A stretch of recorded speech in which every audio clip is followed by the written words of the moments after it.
당장 짐 싸서 나가. 그동안 먹여주고 재워준 것만으로도 감사하게 생각해. 아버지 장례식 날 새어머니가 15살 소녀에게 내뱉은 잔혹한 말이었습니다. 내 핏줄도 아닌 게 뻔뻔하게. 왜 아직도 여기 있는 거니? 겨울밤 가방 하나로 쫓겨난 소녀는 7년 후 500억 빌딩 앞에서 웃으며 말했습니다. 짐을 싸서 나가라고 하셨을 때 전 이미 제 미래를 준비하고 있었습니다. 도대체 이 소녀에게 무슨 일이 벌어진 걸까요? 그리고 그녀를 쫓아낸 새어머니는 과연 어떤 최후를 맞게 될까요? 시청 전에 구독과 좋아요 꼭 부탁드립니다. 영상 제작에 큰 힘이 됩니다. 당장 짐 싸서 나가. 그동안 먹여주고 재워준 것만으로도 감사하게 생각해. 혹독한 12월 추위가 서울 강남구 한복판의 장례식장까지 파고들었습니다. 15세 소녀 강유나는 아버지의 영정사진 앞에서 믿을 수 없는 말을 듣고 있었죠. 새어머니 박혜진의 차갑고 날카로운 목소리가 장례식장 한 모퉁이에 울려 퍼졌습니다. 조문객들의 수군거림 속에서도 혜진의 목소리는 유독 차갑고 명확했어요. 이 집은 이제 네가 있을 곳이 아니야. 알겠지? 유나는 아버지의 관 앞에서도 서슴없이 자신을 내쫓는 혜진을 바라보며 온몸이 떨렸습니다. 추위 때문만은 아니었어요. 7년 전 8살이었던 유나가 교통사고로 엄마를 잃었을 때부터 시작된 악몽 같은 생활이 주마등처럼 스쳐 지나갔습니다. 그날도 비가 오는 날이었어요. 엄마가 유나를 데리러 학교 앞에 왔다가 교통사고를 당했던 그날 말이죠. 유나는 엄마의 마지막 모습도 제대로 보지 못했습니다. 병원에서 아버지가 오열하는 모습만 기억날 뿐이었어요. 엄마, 왜 나만 남겨두고 갔어요? 유나는 마음속으로 하늘나라에 있을 엄마를 불렀습니다. 엄마가 살아계셨다면 이런 일은 절대 일어나지 않았을 거예요. 아버지도 혜진과 재혼하지 않았을 테고 유나도 이런 서러움을 당하지 않았을 텐데요. 아버지의 재혼 이후 혜진의 친아들인 의붓 오빠 이재훈은 항상 특별 대우를 받았습니다. 명품 운동화는 기본이고 한 달에 100만 원씩 드는 비싼 과외도 받았어요. 용돈도 한 달에 50만 원씩 받으면서 친구들과 놀러 다녔습니다. 반면 유나는 집안일과 심부름만 도맡아 했죠. 유나야, 설거지 좀 해놔. 재훈이는 공부해야 하니까. 유나야, 빨래 널어놔. 엄마는 재훈이 과외비 벌러 나가야 해. 유나야, 마트 가서 이거 좀 사와. 재훈이는 학원 가야 하거든. 매일 반복되는 차별과 무시 속에서도 유나는 참고 견뎠습니다. 아버지가 살아계시니까요. 아버지만큼은 유나를 예뻐했거든요. 비록 혜진의 눈치를 보느라 표현하지는 못했지만 유나도 그 마음을 알고 있었어요. 아버지가 퇴근하면 유나에게만 따뜻한 미소를 지어주곤 했습니다. 혜진이 보지 않을 때는 유나의 머리를 쓰다듬어 주기도 했어요.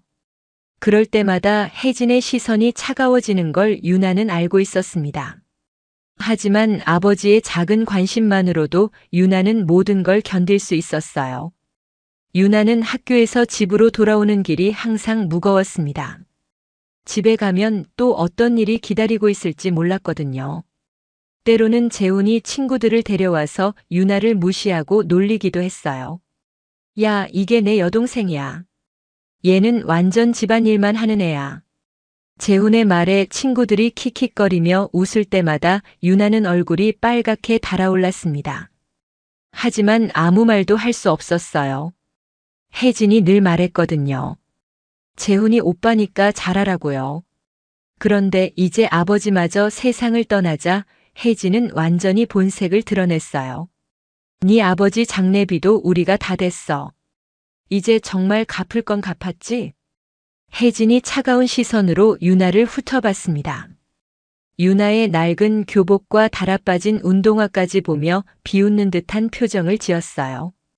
장례식장에 온 조문객들이 주변에서 수군거리는 소리까지 들렸습니다.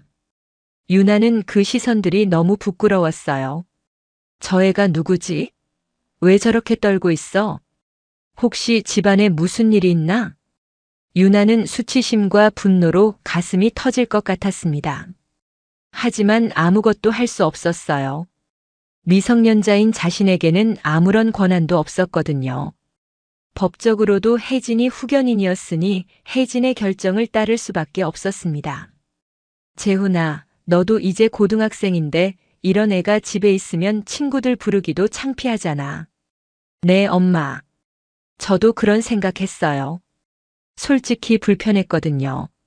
재훈까지 동조하자 유나는 더 이상 참을 수 없었습니다. 아버지의 관 앞에서 벌어지는 이 잔혹한 현실이 믿어지지 않았어요.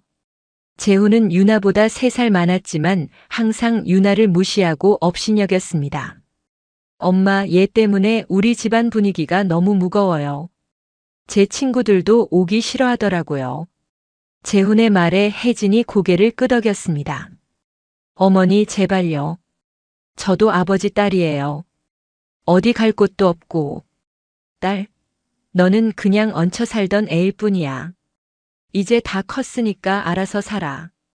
혜진의 목소리에는 일말의 동정심도 없었습니다. 마치 오래전부터 계획해왔던 일처럼 차갑고 단호했어요. 실제로 혜진은 유나의 아버지가 병원에 입원했을 때부터 이미 계획을 세워뒀던 거였습니다.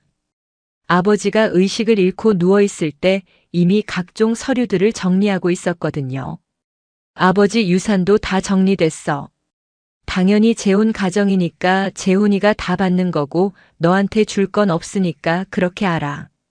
유나는 아버지가 생전에 자신을 위해 뭔가 남겨뒀을 거라고 믿었는데 그마저도 물거품이 되었습니다. 혜진은 이미 모든 걸 재훈 명의로 옮겨놨다고 했어요. 법적으로도 문제없다며 냉소적으로 웃었습니다.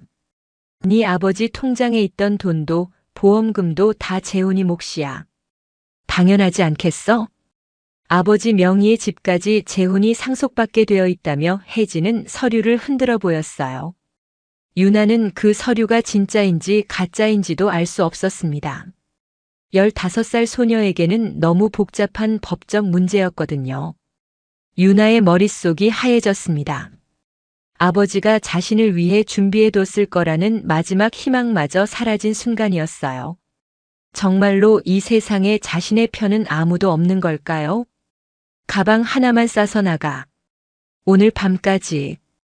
유나는 떨리는 손으로 아버지의 영정 사진을 마지막으로 바라봤어요. 아버지의 따뜻했던 미소가 떠오르며 눈물이 쏟아졌습니다. 아버지라면 절대 이런 일이 일어나도록 두지 않으셨을 텐데요. 아버지, 저 잘 살 수 있을까요? 정말 무서워요. 하지만 아무도 대답해주지 않았습니다. 조문객들은 어색한 분위기를 느끼며 하나둘 자리를 뜨기 시작했어요. 몇몇 사람들이 유나를 동정하는 눈빛으로 바라봤지만 누구도 직접 나서서 도와주지는 않았습니다. 유나는 혼자 남겨진 아버지의 관 앞에서 오열했습니다. 7년간 참고 견뎌왔던 모든 서러움이 한꺼번에 터져나왔어요. 이제 정말로 세상에 혼자 남게 된 것이었습니다. 장례식장 밖으로 나서자 차가운 겨울바람이 유나의 얼굴을 때렸어요. 가방 하나만 든 채로 서울 한복판을 떠도는 15살 소녀의 모습이 얼마나 처절했는지 모릅니다. 지나가는 사람들은 유나를 힐끗 보며 지나쳤지만 아무도 신경 쓰지 않았어요. 모두 자신의 삶에 바빴거든요. 유나는 혜진이 사라진 장례식장을 뒤돌아보며 다짐했습니다. 지금은 아무것도 가진 게 없지만 언젠가 반드시 이 모든 걸 되갚아주겠다고 말이에요. 하지만 당장은 어디서 잠을 잘지, 뭘 먹고 살지부터가 문제였습니다. 그날 밤 서울 거리를 떠도는 유나의 마음속에는 복수에 대한 의지보다 생존에 대한 절박함이 더 컸습니다. 추위와 배고픔 그리고 막막한 미래에 대한 두려움으로 가득했어요. 지하철역 근처 벤치에 앉아있던 유나는 지나가는 사람들을 바라봤습니다. 모두 따뜻한 집으로 돌아갈 곳이 있어 보였어요. 15살 소녀에게 서울의 겨울밤은 너무나 차갑고 무서웠습니다. 혹시 이대로 얼어 죽는 건 아닐까 하는 생각까지 들었어요. 하지만 유나는 포기하지 않았습니다. 반드시 살아남아서 성공해야겠다고 다짐했어요. 그래야 아버지께도 부끄럽지 않고 자신을 무시했던 사람들에게도 제대로 보여줄 수 있을 테니까요. 얘야, 들어와서 따뜻한 것 좀 먹어. 유나가 거리를 헤매며 걸어온 지 3시간이 넘었을 때였습니다. 발가락 끝이 얼어서 감각이 없을 정도였어요. 입술은 파랗게 질리고 온몸이 덜덜 떨렸습니다.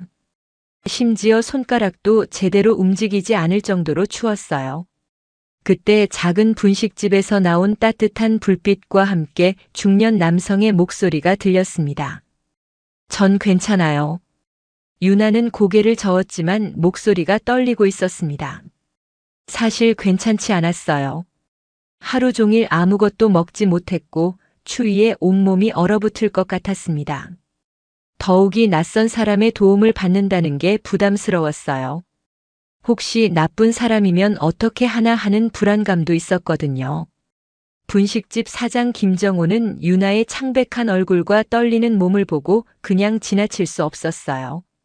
50대 초반의 정호는 딸뻘 되는 아이가 겨울밤에 떠도는 모습을 보고 가슴이 아팠습니다. 괜찮긴 뭐가 괜찮아. 얼굴이 파랗게 질렸잖아. 이러다 큰일 난다. 정호는 유나의 팔을 살짝 잡아 끌며 가게 안으로 데려왔습니다. 유나는 처음에 저항하려 했지만 너무 추워서 힘도 없었어요.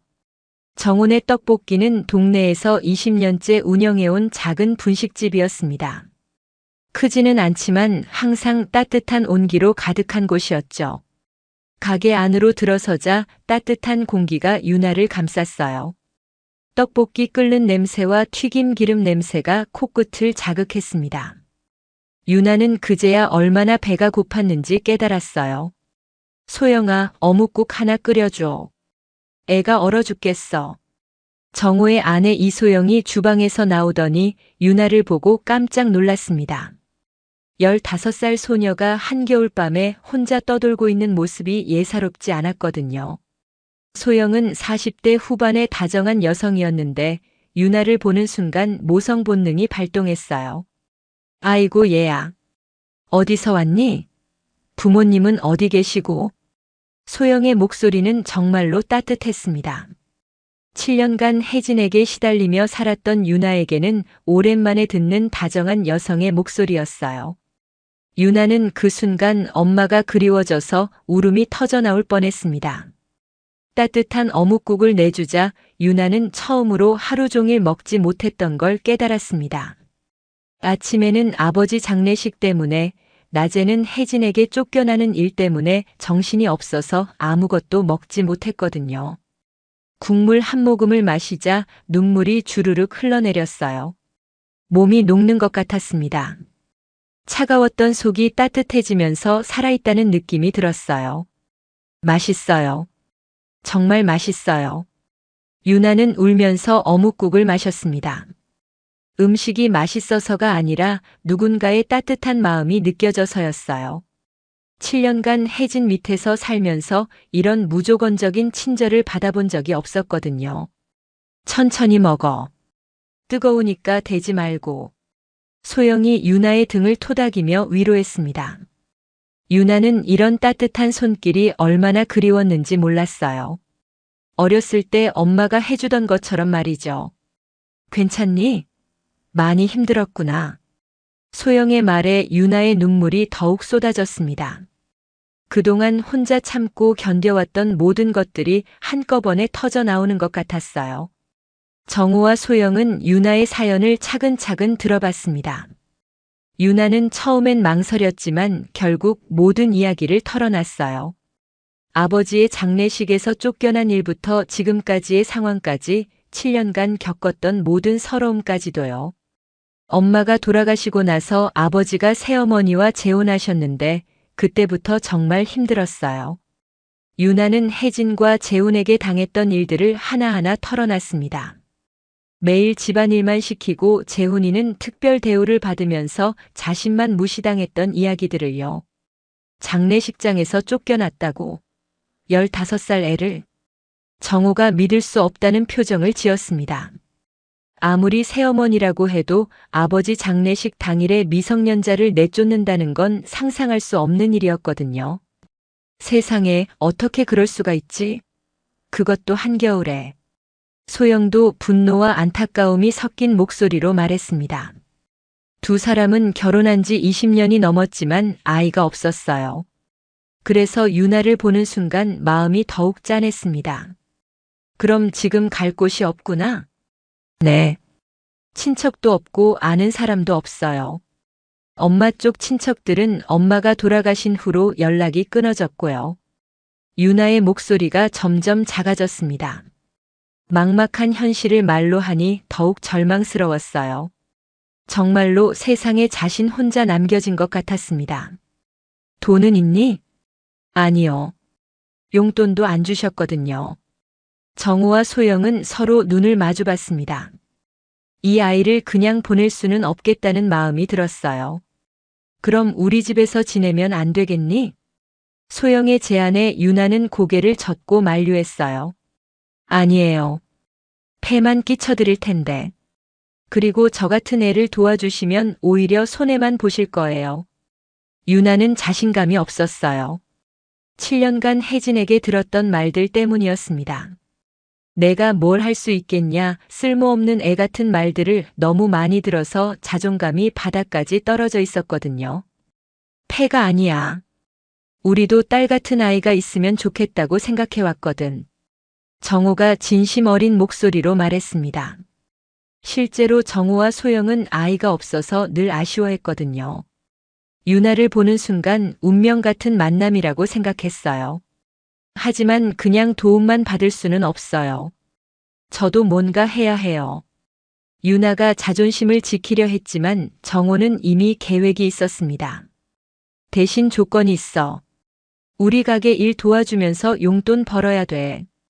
15살이면 합법적으로 아르바이트 할 수 있잖니?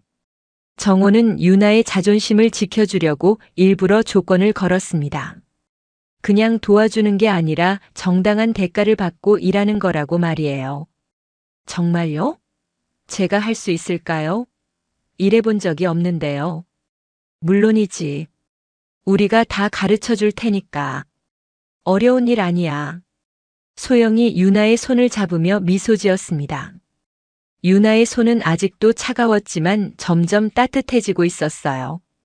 그럼 처음에는 설거지나 청소 같은 간단한 일부터 시작하고 천천히 음식 만드는 것도 배워보자. 정호의 말에 유나는 고개를 끄덕였습니다. 뭔가 할 수 있는 일이 있다는 게 고마웠어요. 그날 밤 유나는 처음으로 진짜 집 같은 곳에서 잠들었습니다. 가게 뒷방에 마련된 작은 침대였지만 세상에서 가장 편안했어요. 소영이 직접 이불을 덮어주고 잘 자라고 인사할 때 유나는 울음이 터져 나올 뻔했습니다.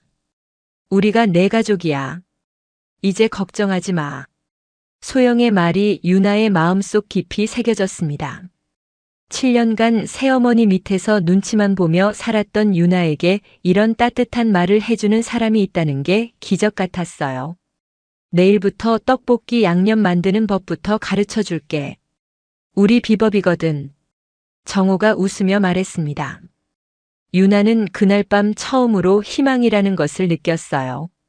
아무것도 가진 게 없는 15살 소녀였지만 이제 자신을 받아준 사람들이 있으니까 뭐든 할 수 있을 것 같았습니다. 다음 날 아침 유나는 새벽 5시에 일어났습니다. 정우와 소영이 깨기 전에 가게 청소를 하고 싶었어요. 자신이 할 수 있는 일이라도 먼저 하고 싶었거든요. 7년간 집안일을 해온 덕분에 청소는 자신 있었습니다. 얘야, 벌써 일어났니? 소영이 놀란 표정으로 유나를 바라봤습니다. 가게 바닥까지 깨끗하게 닦아놓은 유나를 보며 기특하다는 생각이 들었어요. 감사한 마음을 이렇게라도 표현하고 싶었어요. 유나의 말에 정우와 소영은 서로 눈을 마주봤습니다. 이 아이는 정말 특별한 아이구나 싶었어요. 그날부터 유나의 새로운 생활이 시작되었습니다.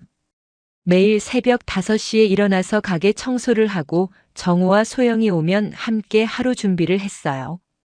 처음에는 서툴렀지만 금세 요령을 터득했습니다.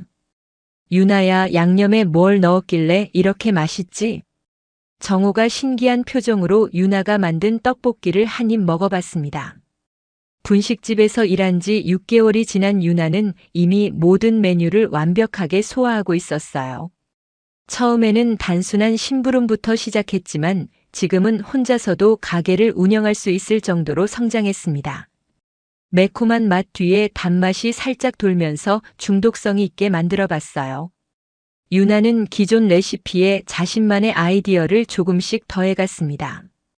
고추장 베이스에 꿀과 사과즙을 넣어 단맛을 살리고 마지막에 참기름 몇 방울로 고소함까지 더했어요. 단순히 매운 맛만 있던 기존 떡볶이와는 차원이 다른 맛이었습니다. 어떻게 이런 생각을 했니? 소영이 감탄하며 물어봤습니다. 유나는 매일 밤 요리 관련 유튜브를 보고 도서관에서 빌린 요리책을 탐독했어요. 단순히 일하는 것에 그치지 않고 더 나은 맛을 위해 끊임없이 연구했습니다. 유튜브에서 본 건데요. 일본 라멘에 사과즙을 넣으면 단맛이 은은하게 돈다고 하더라고요. 그래서 떡볶이에도 적용해 봤어요. 유나는 단순히 따라하는 것이 아니라 응용할 줄 알았어요. 다른 음식의 원리를 이해하고 떡볶이에 맞게 조정한 것이었습니다. 16세라고는 믿기 어려운 창의력이었죠. 이거 완전 대박인데? 소영이 흥미진진한 표정으로 말했습니다. 유나의 새 레시피로 만든 떡볶이는 기존 메뉴와는 차원이 다른 맛이었거든요. 달콤함과 매운맛의 절묘한 조화가 입맛을 돋웠어요. 한번 먹으면 계속 생각나는 중독성이 있었습니다. 그럼 이거로 신메뉴 내볼까? 유나의 제안에 정호 부부는 흔쾌히 동의했습니다. 매콤달콤 떡볶이라는 이름으로 메뉴판에 올리자 손님들의 반응이 폭발적이었어요. 첫날부터 주문이 쇄도했습니다. 사장님, 이 떡볶이 진짜 맛있어요. 레시피가 뭐예요? 어디서도 먹어본 적 없는 맛인데요. 정말 신기해요. 완전 중독적이에요. 매일 와서 먹고 싶어질 것 같아요. 대학생 손님들이 매일같이 몰려들기 시작했습니다.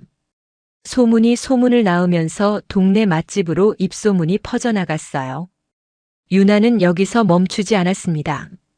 사장님, 인스타그램 계정 만들어 보면 어떨까요? 요즘 젊은 사람들은 다 인스타그램으로 맛집을 찾아보거든요. 유나의 제안에 정호는 고개를 갸웃했습니다. 그게 뭔지는 잘 모르겠는데 내가 알아서 해봐. 인스타그램이 막 유행하기 시작하던 시기였는데 유나는 트렌드를 빠르게 파악했어요. 젊은 세대의 감각이 있었던 거죠. 유나는 정혼의 떡볶이 인스타그램 계정을 만들어서 매일 음식 사진을 올렸습니다. 떡볶이가 끓는 모습부터 완성된 음식까지 먹음직스럽게 사진을 찍어서 올렸어요. 해시태그도 열심히 달았습니다. 맛집, 떡볶이, 매콤달콤, 대학로, 분식집, 인생떡볶이 이런 식으로요. 사진 찍는 실력도 점점 늘어서 전문가 수준이 되었어요. 조명과 구도를 고려해서 정말 맛있어 보이는 사진들을 올렸습니다. 유나의 마케팅 센스가 빛을 발했습니다. 정혼의 떡볶이 인스타그램 팔로워가 1만 명을 넘어서면서 멀리서도 사람들이 찾아오기 시작했어요. 심지어 다른 동네에서 지하철 타고 오는 손님들도 있었습니다. 와, 인스타그램에서 봤는데 정말 맛있네요. 사진이랑 똑같아요. 진짜 예뻐요. 인스타그램 보고 왔어요. 완전 핫플레이스네요. 젊은 손님들의 반응에 정호와 소영은 신기해했습니다. 20년간 운영한 가게가 유나 덕분에 완전히 새로워진 것 같았어요. 학생증 보여주시면 500원 할인해드려요. 유나가 제안한 학생 할인제도 대성공이었습니다. 근처 대학가 학생들이 단골이 되면서 매출이 눈에 띄게 늘었어요. 점심시간과 저녁시간에는 줄을 서서 기다려야 할 정도였습니다. 유나는 손님들의 패턴까지 파악했어요. 점심시간에는 간단히 먹을 수 있는 메뉴를, 저녁시간에는 든든한 메뉴를 추천했습니다. 고객 서비스에도 남다른 센스를 보였어요. 배달 앱에도 등록하면 어떨까요?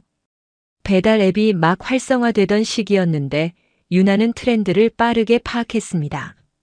배달 앱 등록 절차부터 메뉴 사진 촬영까지 모든 걸 유나가 처리했어요. 배달 주문이 늘면서 하루 매출이 50만 원을 넘어서기 시작했습니다. 예전에 하루 15만 원 정도 벌던 것과 비교하면 3배 이상 증가한 거였어요. 20년간 운영해온 가게가 이렇게 급성장한 건 처음이었습니다. 우리 딸이 천재구나. 이런 아이디어는 어떻게 다 생각해내니? 정호가 흐뭇한 표정으로 유나를 바라봤습니다. 6개월 전 떨면서 들어온 15살 소녀가 이렇게 놀라운 변화를 만들어낼 줄은 꿈에도 몰랐거든요. 유나 덕분에 매출이 3배나 늘었어. 이제 우리도 좀 여유가 생겼네. 소영도 신기해했습니다. 20년째 운영해온 분식집이 유나가 온 후 완전히 새로워졌어요. 젊은 손님들로 가게가 항상 북적이고 동네 맛집으로 소문이 나면서 줄 서서 먹는 곳이 되었습니다. 유나는 단순히 아이디어만 제시하는 것이 아니라 직접 실행에 옮겼어요. 새벽 5시에 일어나서 재료 준비부터 마감까지 성실히 일했습니다. 손님 응대도 친절하게 하고 가게 청소도 완벽했어요. 손님들도 유나를 좋아했습니다.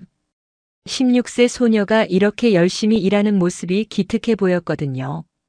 여기 사장 딸이 정말 대단하네요. 나이가 어린데도 완전 프로 같아요. 유나는 손님들의 칭찬을 들을 때마다 뿌듯했어요. 자신도 인정받을 수 있는 일이 있다는 게 신기했습니다. 아버지, 어머니, 정말 감사해요. 유나는 진심으로 고마웠습니다. 6개월 전 아무것도 몰랐던 자신이 이렇게 많은 걸 배울 수 있었던 건 정호 부부 덕분이었거든요. 고맙긴 우리가 고맙지. 덕분에 가게가 이렇게 잘 되는데. 하지만 유나의 꿈은 여기서 끝이 아니었습니다.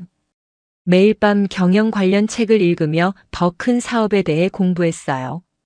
요리책도 탐독하면서 새로운 메뉴 개발에 몰두했습니다. 도서관에서 빌린 창업 관련 서적들로 침대 옆이 가득했어요. 유나는 매일 일기를 썼습니다. 하루에 있었던 일들과 배운 것들, 그리고 앞으로의 계획까지 꼼꼼히 적었어요. 언젠가 자신만의 사업을 해야겠다는 생각이 점점 구체화되고 있었습니다. 매출 증가와 함께 유나의 월급도 올랐어요. 처음에는 80만 원이었는데 이제는 150만 원을 받게 되었습니다. 유나는 한 푼도 쓰지 않고 모두 저축했어요. 언젠가 독립할 때를 대비해서 말이죠. 이제 더 큰 꿈을 꿔도 될 것 같은데. 정호가 유나의 가능성을 인정하며 격려했습니다. 분식집에서의 성공은 유나에게 자신감을 심어줬어요. 이제 더 큰 도전을 해볼 때가 온 것 같았습니다. 언젠가 제 가게를 차려보고 싶어요. 건강한 한식을 파는 가게요. 유나의 말에 정호와 소영은 전혀 놀라지 않았습니다. 이미 충분히 예상하고 있던 일이었거든요. 그래, 우리 딸이면 충분히 할 수 있어. 우리가 뒷받침해 줄 테니까. 18개월간의 분식집 생활을 통해 유나는 장사의 기본기부터 고객 서비스, 마케팅까지 모든 걸 배웠습니다.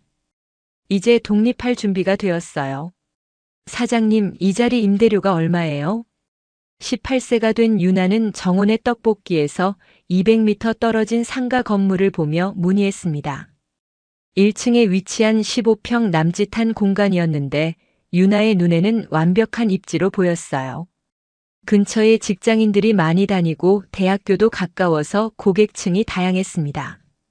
월세 150만 원에 보증금 2천만 원이야. 어린 학생이 뭐하러 이런 걸 알아보니? 부동산 중개업소 사장이 의아한 표정으로 물어봤습니다. 18세 여학생이 상가 임대를 문의하는 게 흔한 일은 아니었거든요. 더욱이 혼자서 말이죠. 제가 사업하려고요. 도시락 전문점을 차릴 계획이에요. 도시락? 18살 애가? 장난하는 거야? 중개업소 사장이 믿을 수 없다는 표정을 지었습니다. 하지만 유나는 이미 모든 계획을 세워놓은 상태였어요. 지난 18개월간 철저히 준비해왔거든요. 네, 건강한 한식 도시락이요. 바쁜 직장인들을 위한 집밥 같은 도시락을 만들 거예요. 유나는 지난 18개월간 정원의 떡볶이에서 번 돈을 한 푼도 쓰지 않고 모두 저축했습니다. 보증금은 어떻게 하실 건데요? 사장님 부부가 도와주시기로 했어요. 나머지는 제가 모은 돈으로 충당할 수 있어요. 실제로 정우와 소영은 유나의 독립을 적극 지원하기로 했습니다. 부족한 자금은 무이자로 빌려주기로 했어요. 우리 딸이 하고 싶다는데 당연히 도와줘야지. 정호는 유나를 정말 딸처럼 생각하고 있었습니다. 18개월 동안 함께 지내면서 진짜 가족 같은 정이 들었거든요. 하지만 너무 빨리 독립하는 거 아니야? 좀 더 경험을 쌓고 나서. 소영은 걱정스러운 마음에 말했지만 유나의 의지는 확고했어요. 지금이 적기인 것 같아요. 더 늦으면 용기가 없어질 것 같아서요.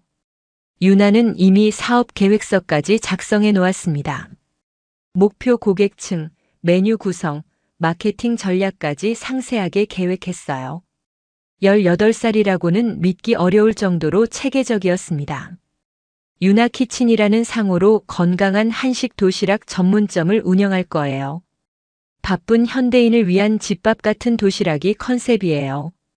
정성스럽게 만든 반찬 10가지가 들어간 도시락을 6,000원에 판매하는 게 목표였습니다. 근처 직장인들이 점심 한 끼를 해결하기에 부담 없는 가격이었어요. 준비는 다 됐어? 네. 메뉴도 정했고 공급업체도 알아봤어요. 용기랑 포장지 업체도 연락했고요. 유나는 몇 달 전부터 차근차근 준비해 왔습니다. 새벽 시장에 가서 재료 가격도 알아보고 음식 용기 업체들과도 미리 상담을 받았어요. 심지어 보건소에 가서 영업신고 절차까지 미리 알아둔 상태였습니다. 개업 준비에 한 달 정도 걸릴 것 같아요. 인테리어는 최대한 간단하게 하고 주방 설비에 집중할 거예요. 그럼 우리가 도와줄 수 있는 건 뭐가 있을까? 정호가 적극적으로 지원 의사를 밝혔습니다. 그동안 유나가 얼마나 성실하고 똑똑한지 지켜봤거든요. 개업하기 전에 시식 이벤트 같은 거 할 때 홍보 좀 도와주세요. 유나는 이미 개업 전 마케팅 계획까지 세워놓았어요. 주변 직장인들을 대상으로 시식 이벤트를 열어서 미리 입소문을 내려고 했습니다. 또한 개업 첫 주에는 런치박스 3개 구매 시 1개 무료 증정 같은 이벤트도 계획했어요. 초기 고객 확보를 위한 전략이었습니다. 한 달의 준비 기간을 거쳐 드디어 유나키친 1호점이 문을 열었습니다. 15평 남짓한 작은 공간이었지만 유나에게는 꿈의 시작이었어요. 새벽 4시부터 나와서 반찬을 준비하고 7시부터 도시락을 포장했습니다. 개업 당일 첫 손님이 들어왔을 때 유나의 심장은 쿵쾅거렸어요. 어서 오세요. 유나 키친입니다. 제가 사장입니다. 첫 손님에게 인사하는 유나의 목소리는 당당했어요. 18살 여학생이 혼자 사업을 한다는 게 신기했는지 손님들이 관심을 보였습니다. 진짜 18살이에요? 대단하네요. 고등학생 때부터 분식집에서 일하면서 준비했어요. 유나의 도시락은 첫날부터 입소문을 탔습니다. 10가지 반찬이 정성스럽게 들어있는데 가격은 6,000원이었거든요. 근처 도시락집들보다 훨씬 구성이 좋았어요. 이 가격에 이렇게 많이 주세요? 반찬도 정말 집에서 해먹는 맛이에요. 매일 새로 만드시는 거예요? 유나는 매일 새벽에 직접 반찬을 만들었어요. 냉동식품이나 기성품은 일절 사용하지 않았습니다. 정말 집밥 같은 맛을 내기 위해서였어요. 개업 일주일 만에 하루 평균 80개씩 판매하기 시작했습니다. 한 달 후에는 120개로 늘었고 3개월 후에는 하루 200개 완판을 달성했어요. 정말 성공할 줄 몰랐는데 유나 자신도 놀라웠습니다. 물론 쉽지만은 않았어요. 새벽 4시에 일어나서 밤 10시까지 일하는 살인적인 스케줄이었습니다. 때로는 너무 피곤해서 서서 졸기도 했어요. 하지만 자신의 가게를 운영한다는 자부심이 있었어요. 더 이상 누구 눈치를 볼 필요도 없고 모든 결정을 스스로 내릴 수 있었습니다. 손님들과의 소통도 즐거웠어요.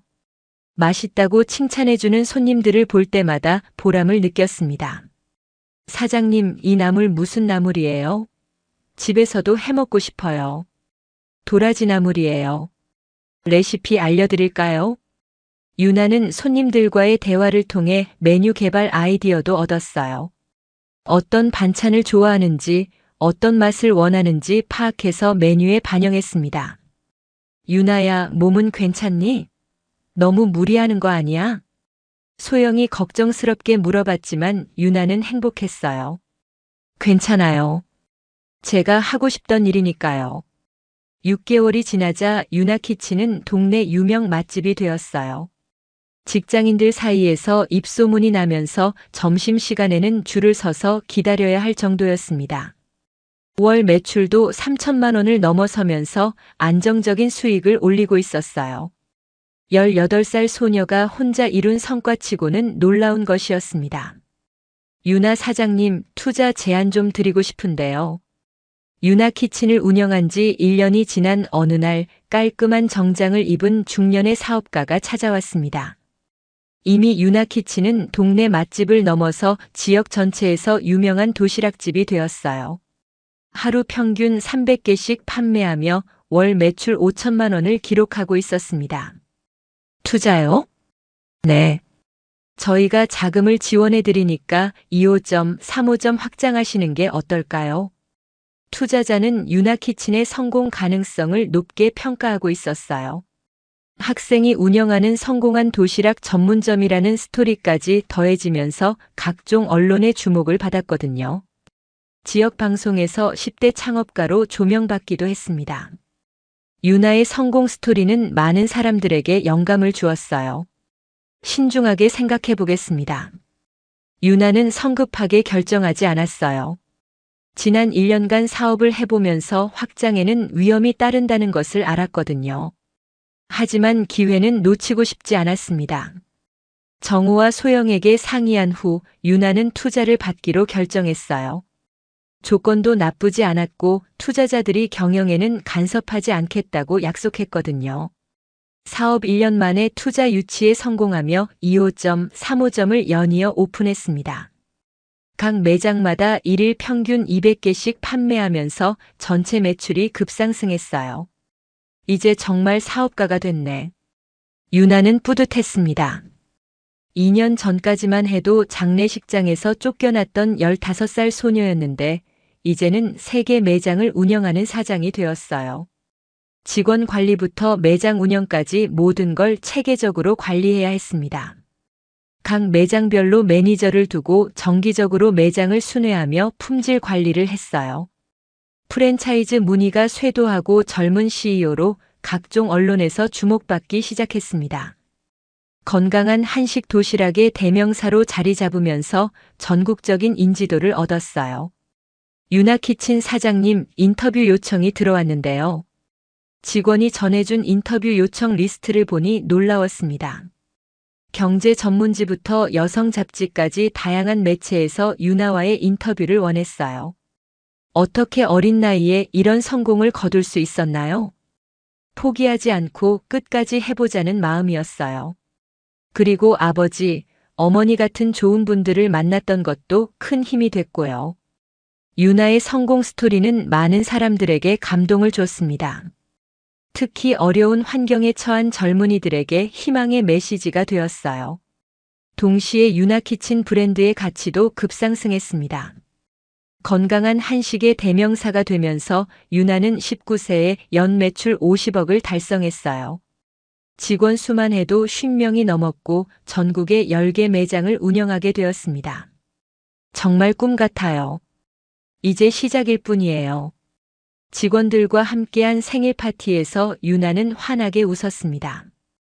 20세 생일이었지만 이미 수십억 원의 매출을 올리는 기업의 대표였어요.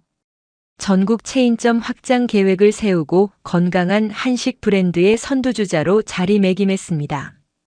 각종 시상식에서 올해의 젊은 기업 가상을 수상하며 명실상부한 성공 스토리의 주인공이 되었어요. 하지만 성공이 계속될 거라고 생각했던 순간 예상치 못한 일이 벌어졌습니다. 유나 사장님, 큰일 났어요. 직원이 급하게 달려와서 말했어요. 무슨 일이에요? 황금밥상이라는 프랜차이즈가 우리랑 똑같은 메뉴로 장사를 시작했어요. 광고까지 대대적으로 하면서요.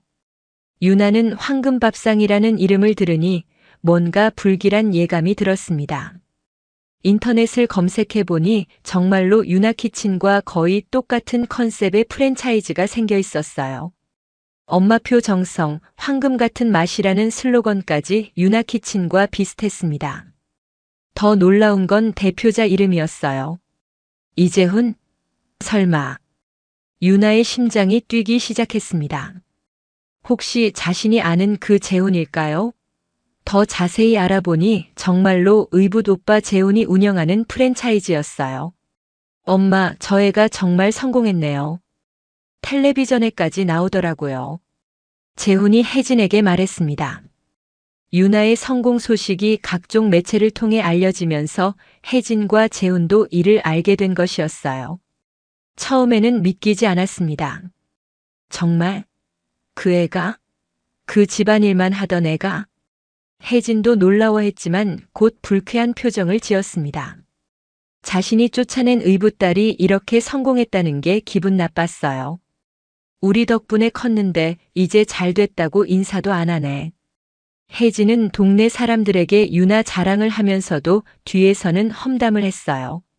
자신이 키워줬다고 허풍을 떨면서도 정작 유나에게는 연락조차 하지 않았습니다. 그의 성공한 거 우리 공이 큰데 우리한테 고마워하는 기색도 없어. 사실 혜진은 유나의 성공을 질투했어요. 자신이 그렇게 무시하고 천대했던 아이가 이렇게 성공하다니 자존심이 상했거든요. 그 애가 우리한테 배은 망덕하게 굴고 있어. 엄마, 우리도 뭔가 해봐야 하는 거 아닐까요?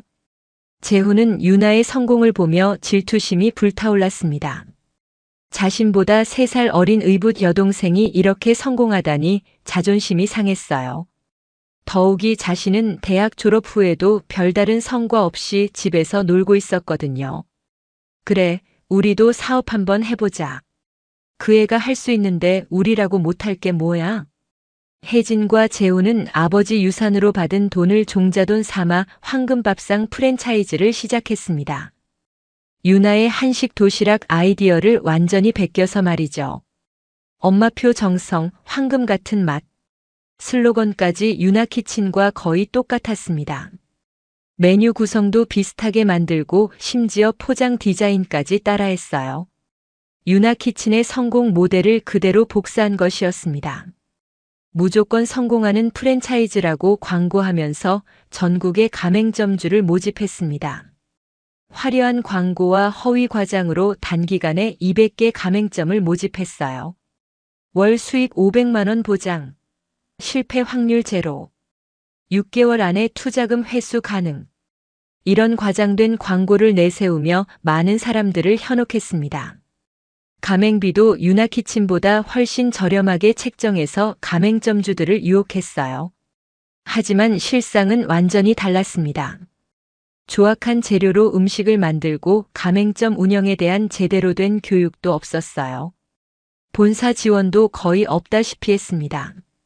사장님, 이 반찬 상했는데요. 본사에서 공급한 재료의 품질이 엉망이었습니다. 유통기한이 지난 재료를 보내기 일쑤였고 위생관리도 엉성했어요. 문의해봐도 제대로 답변도 안 해주고. 가맹점주들의 불만이 쌓여갔지만 혜진과 재훈은 아랑곳하지 않았습니다. 일단 가맹비만 받으면 그만이라는 식이었어요. 본사에서 약속한 지원은 전혀 이루어지지 않았습니다. 마케팅 지원, 운영 노하우 전수, 지속적인 상담 등은 모두 허울뿐이었어요. 가맹점주들은 하나둘씩 문을 닫기 시작했습니다. 손님들이 음식을 먹고 식중독에 걸리는 일까지 발생했어요. 유나는 황금밥상의 실체를 파악한 후 분노했습니다. 자신의 아이디어를 도용한 것도 화가 났지만 무엇보다 소비자들과 가맹점주들을 속이는 게 용서할 수 없었어요. 이건 사기예요. 완전히 사기라고요. 유나는 황금밥상 피해자들의 사연을 하나하나 들어봤습니다. 가맹비 2천만 원을 날린 가맹점주, 상한 음식을 먹고 식중독에 걸린 손님들까지 피해가 심각했어요. 저희가 어떻게 해야 할까요? 황금밥상 가맹점주들이 유나에게 도움을 요청했습니다. 같은 한식 도시락 업계의 선배로서 조언을 구한 것이었어요. 증거를 모으세요. 법적으로 대응해야 합니다. 유나는 황금밥상의 사기 행각을 입증할 모든 증거를 수집하기 시작했습니다. 허위 광고 자료, 부실한 재료 공급 증거, 가맹점주들의 피해 사례까지 꼼꼼히 모았어요. 동시에 유나는 놀라운 사실을 알게 되었습니다. 황금밥상의 본사 주소가 예전 자신이 살던 집이었던 것이에요. 여기가 제가 어렸을 때 살던 집이에요. 7년 만에 다시 본 집은 예전 그대로였습니다. 혜진과 재훈이 이곳을 황금밥상 본사로 사용하고 있었던 것이죠. 정말 아이러니하네요.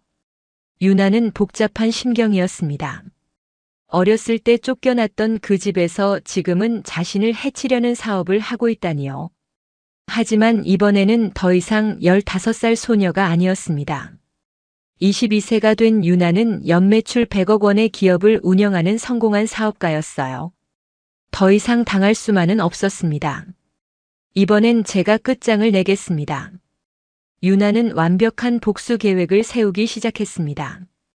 변호사님, 이 건물 매입이 가능할까요? 유나는 대형 로펌의 부동산 전문 변호사를 만났습니다. 손에 든 서류는 바로 자신이 어렸을 때 살던 집, 현재 황금밥상 본사가 있는 건물의 매매 정보였어요. 500억이면 충분히 가능합니다. 하지만 정말 이 건물을 사시겠다는 건가요? 변호사도 놀라는 눈치였습니다. 22세 여성이 500억짜리 부동산을 현금으로 매입한다는 게 쉽게 믿어지지 않았거든요. 네. 특별한 의미가 있는 곳이에요. 유나는 지난 7년간 유나키친을 통해 벌어들인 수익과 투자 수익을 모두 합쳐서 500억 원을 마련했습니다. 회사 지분을 일부 매각하고 부동산 투자 수익까지 더해서 현금을 확보한 것이었어요. 그럼 매입 절차를 진행하겠습니다. 동시에 유나는 황금밥상의 사기 행각을 입증할 모든 증거를 완벽하게 정리했습니다. 허위 광고 자료 500건, 부실한 재료 공급 증거 300건, 가맹점주 피해 사례 200건까지 방대한 양이었어요. 이 정도면 사기 혐의로 고발하기에 충분합니다. 유나는 검찰에 황금밥상에 대한 고발장을 제출했습니다. 동시에 피해자들과 함께 집단 소송도 준비했어요. 한 달 후 법정에서 드디어 대면하게 되었습니다. 유나야, 네가 여기 왜? 혜진은 법정에서 유나를 보고 깜짝 놀랐습니다. 7년 전 장례식장에서 쫓아낸 그 15살 소녀가 이제는 당당한 모습으로 자신들을 고발한 고발인으로 나타난 것이었어요. 안녕하세요, 새어머니. 오랜만이에요. 유나는 차분하고 당당한 목소리로 인사했습니다. 예전에 떨며 무서워하던 모습은 찾아볼 수 없었어요. 감히 네가 우리를 고발했다는 거야? 재훈도 믿을 수 없다는 표정이었습니다.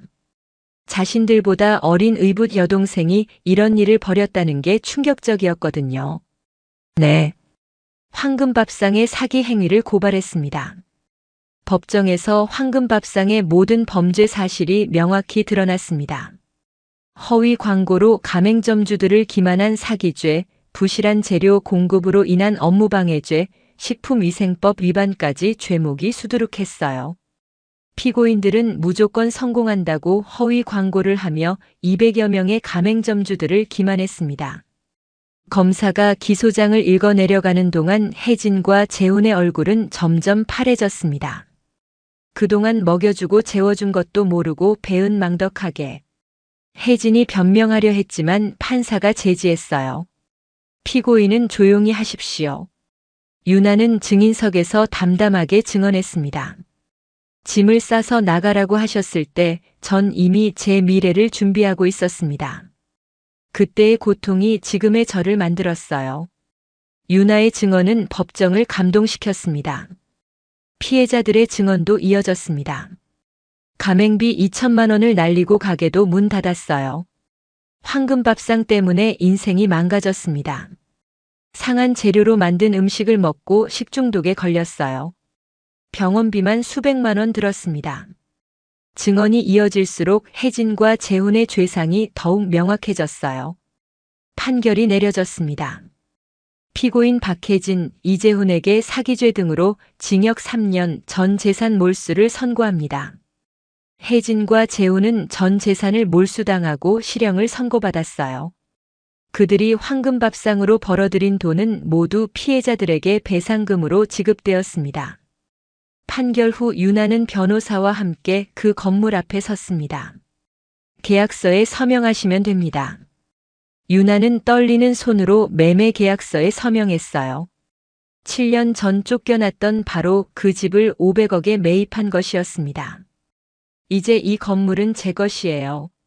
마침내 유나가 그 집 앞에서 웃으며 나오는 모습이 언론에 포착되었습니다. 7년 전 가방 하나만 들고 쫓겨났던 15세 소녀가 이제는 당당한 건물주가 되어 웃고 있는 모습이었어요. 당장 짐 싸서 나가라던 바로 그 집 앞에서 말이죠. 유나 대표님, 황금밥상 피해자들을 어떻게 도울 계획이신가요? 기자회견에서 기자가 질문했습니다. 법정 승리와 건물 매입으로 화제가 된 유나에게 전국의 관심이 쏠려 있었어요. 제가 매입한 500억 빌딩 일부를 무료로 제공해서 피해자들이 새로운 사업을 시작할 수 있도록 돕겠습니다. 유나의 발표에 기자들이 술렁였습니다. 복수를 완성한 후에도 피해자들을 위한 계획을 세워놨다는 게 놀라웠거든요. 개인적 복수보다 사회적 가치를 실현하는 게 더 중요하다고 생각합니다. 승리 후 유나는 황금밥상 피해자들을 위한 재창업 지원에 나섰습니다. 자신이 매입한 건물 1층과 2층을 무료로 제공해 피해자들이 새로운 사업을 시작할 수 있도록 도왔어요. 사장님, 정말 감사합니다. 새로운 시작을 할 수 있을 것 같아요. 황금밥상으로 인해 가게를 잃었던 가맹점주가 눈물을 흘리며 고마워했습니다. 유나는 단순히 공간만 제공하는 것이 아니라 창업 컨설팅, 자금 지원까지 체계적으로 도왔어요. 제가 15살에 쫓겨났을 때 아버지가 저를 도와주셨듯이 이제 제가 누군가의 희망이 되고 싶어요. 유나의 진심 어린 마음이 사람들에게 감동을 줬습니다. 복수를 완성한 후에도 원한에 머물지 않고 더 큰 가치를 추구하는 모습이 존경스러웠거든요. 정우와 소영은 유나의 성장한 모습을 보며 뿌듯해했습니다. 우리 딸이 이렇게 멋진 사람이 됐구나. 소영이 눈물을 흘리며 말했습니다. 7년 전 떨며 들어왔던 15살 소녀가 이제는 수많은 사람들에게 희망을 주는 존재가 되었어요. 아버지, 어머니 덕분이에요. 진짜 가족이 뭔지 가르쳐 주셔서요. 유나는 여전히 정호 부부를 아버지, 어머니라고 불렀어요. 혈연보다 더 진한 정으로 맺어진 진짜 가족이었거든요. 그동안 고마웠다. 우리가 더 고맙지. 정호도 감격스러워했습니다. 분식집에 들어왔던 작은 소녀가 이제는 사회에 기여하는 훌륭한 사업가로 성장한 모습이 자랑스러웠어요. 유나는 새로운 프로젝트를 시작했습니다. 유나키친 희망재단을 설립해서 어려운 환경의 청소년들을 지원하는 일에 나선 것이었어요. 저와 같은 처지에 있는 아이들을 돕고 싶어요. 재단을 통해 매년 100명의 청소년에게 장학금을 지급하고 직업교육 기회도 제공했습니다. 특히 가정 형편이 어려운 아이들의 창업을 지원하는 프로그램을 만들었어요. 정말 감사해요. 언니 덕분에 꿈을 포기하지 않을 수 있어요. 지원을 받은 한 고등학생이 유나에게 편지를 보냈습니다. 유나는 이런 편지를 받을 때마다 가슴이 벅찼어요. 유나는 빌딩 앞에서 정호 부부와 함께 환하게 웃고 있었습니다. 이제야 진짜 가족이 뭔지 알게 됐어요.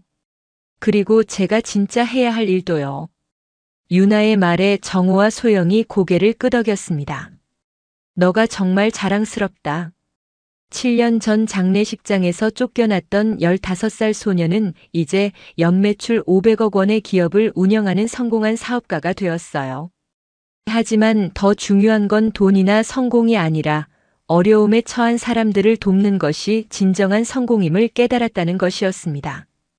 집에서 쫓겨난 소녀는 이제 성숙한 어른이 되어 다른 사람들의 등불이 되고 있었어요. 때로는 인생에서 가장 어려운 순간이 새로운 시작의 문이 될 수 있습니다. 중요한 건 포기하지 않는 것, 그리고 받은 도움을 다른 사람에게 베푸는 것입니다. 진정한 성공은 혼자만 잘 사는 게 아니라 함께 일어서는 거니까요.